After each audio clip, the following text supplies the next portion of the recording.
उत्पत्ति अध्याय 4। जब आदम अपनी पत्नी हव्वा के पास गया तब उसने गर्भवती होकर कैन को जन्म दिया और कहा, मैंने यहोवा की सहायता से एक पुरुष पाया है।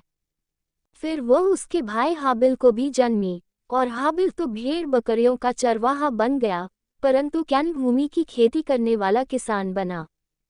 कुछ दिनों के पश्चात कैन यहोवा के पास भूमि की उपज में से कुछ भेंट ले आया, और हाबिल भी अपनी भेड़ बकरियों के कई एक पहिलौए बच्चे भेंट चढ़ाने ले आया और उनकी चर्बी भेंट चढ़ाई। तब यहोवा ने हाबिल और उसकी भेंट को तो ग्रहण किया, परंतु कैन और उसकी भेंट को उसने ग्रहण न किया।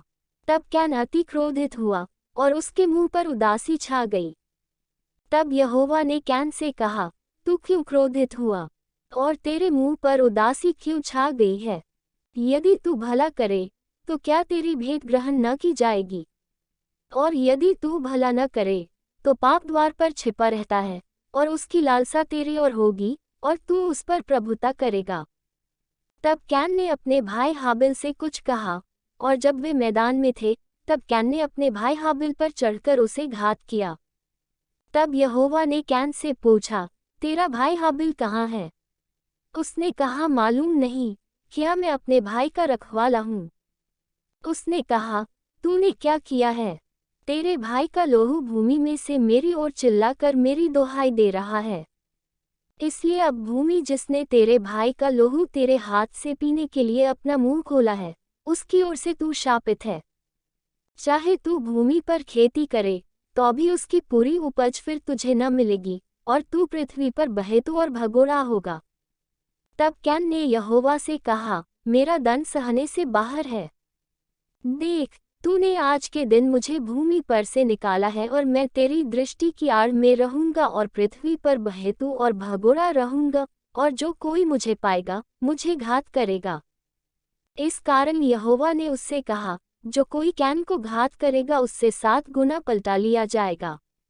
और यहोवा ने कैन के लिए एक चिन्ह ठहराया, ऐसा न हो कि कोई उसे पाकर मार डाले। तब कैन यहोवा के सम्मुख से निकल गया और नोद नाम देश में, जो अदन के पूर्व की ओर है, रहने लगा।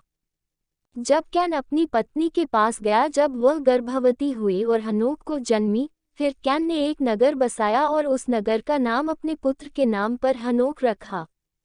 और हनोक से ईराद उत्पन्न हुआ, और ईराद ने महुयाइल को जन्म दिया, और महुयाइल ने मतूशाइल को, और मतूशाइल ने लेमेक को जन्म दिया। और लेमेक ने 2 स्त्रियां ब्याह ली, जिनमें से एक का नाम आदा और दूसरी को सिल्ह है। और आदा ने याबाल को जन्म दिया। वह तंबुओं में रहना और जानवरों का पालन, इन दोनों रीतियों का उत्पादक हुआ। और उसके भाई का नाम युबाल है, वह वीणा और बांसुरी आदि बाजों के बजाने की सारी रीति का उत्पादक हुआ। और सिल्ह ने भी तूबल कैन नाम एक पुत्र को जन्म दिया। वह पीतल और लोहे के सब धार वाले हथियारों का गढ़ने वाला हुआ, और तूबल कैन की बहन नामा थी। और लेमेक ने अपनी पत्नियों से कहा, हे आदा और हे सिल्ह मेरी सुनो, हे लेमेक की पत्नियों मेरी बात पर कान लगाओ। मैंने एक पुरुष को जो मेरे चोट लगाता था, अर्थात एक जवान को जो मुझे घायल करता था, घात किया है। जब कैन का पलटा 7 गुना लिया जाएगा तो लेमेक का 70 गुना लिया जाएगा।